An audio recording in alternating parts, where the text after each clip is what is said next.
Ancient animal hunting, sleep story style, calm, slow, relaxing. Narration part one, the dawn of the hunt. Long before cities rose from the earth, long before the hum of machines filled the air, humans wandered in a world dominated by wilderness. The sun rose slowly over vast plains, illuminating the dew on grass that stretched endlessly. Birds sang softly in the early light, their songs weaving through the whispers of the wind. Our ancestors, slender and wiry, emerged from the shadow of trees. They observed the land with patience, their senses honed to every subtle movement. In the distance, herds of deer grazed lazily, unaware of the keen eyes that followed their steps. A rustle in the bushes, a distant cry of a predator. Every sound held meaning.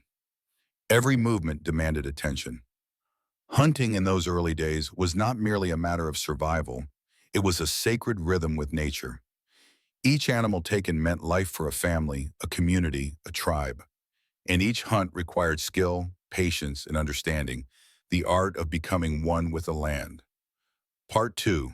Tools of Survival.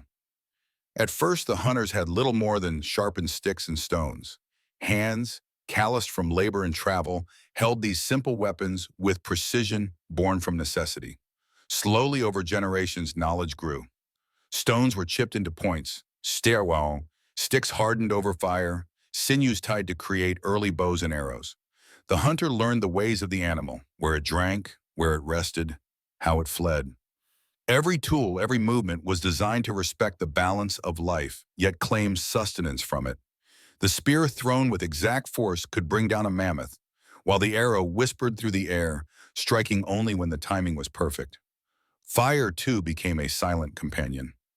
It could drive animals toward hidden traps or protect the tribe from predators. And through observation, humans learned the patterns of the seasons, the migrations, the births, the rhythms that dictated life and death in the wild. Part 3. The chase hunting was never easy. The hunter's body mirrored the endurance of the prey, moving in harmony with the land.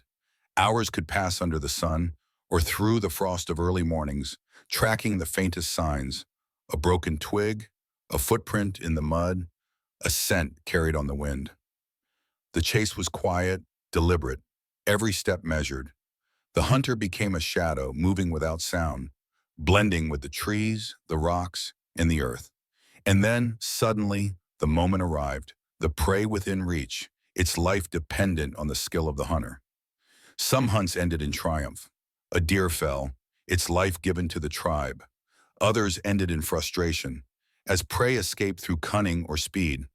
But each hunt was a lesson, a story written into memory, passed from one generation to the next, weaving a bond between humans and the wild. Part 4.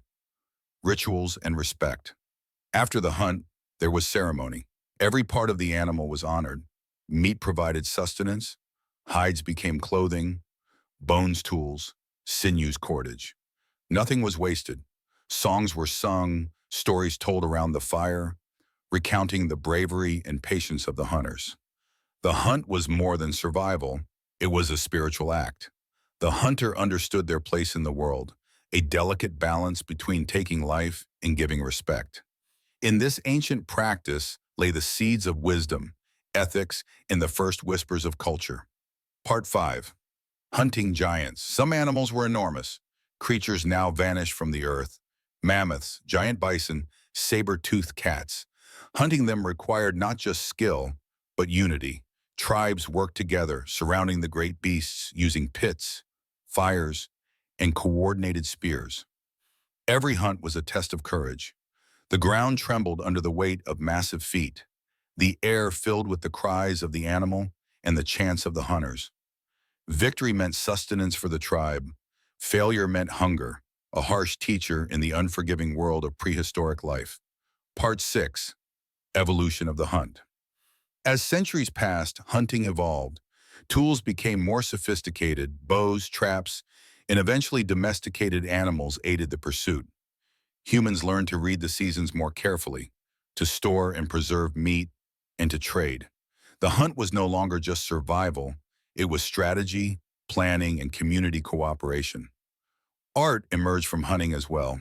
Cave paintings across the world depicted animals in motion, hunters in pursuit, scenes frozen in time. These were records of life, survival, and respect, a dialogue between humans and the creatures that shared their world. Part 7, Lessons of the Ancient Hunt. In the quiet of a modern world, when the hum of machines has replaced the whispering wind, the ancient hunt reminds us of something primal. Patience, observation, respect for the balance of life. The hunter's life was difficult, yet intimate with the earth. Through fire, stone, and sweat, humans learned resilience, creativity, and cooperation. Every step, every arrow, every hunt shaped the story of humanity. And though we no longer chase mammoths across the plains, the lessons of those early hunts remain, an echo of our connection to the wild, a whisper of the world as it once was.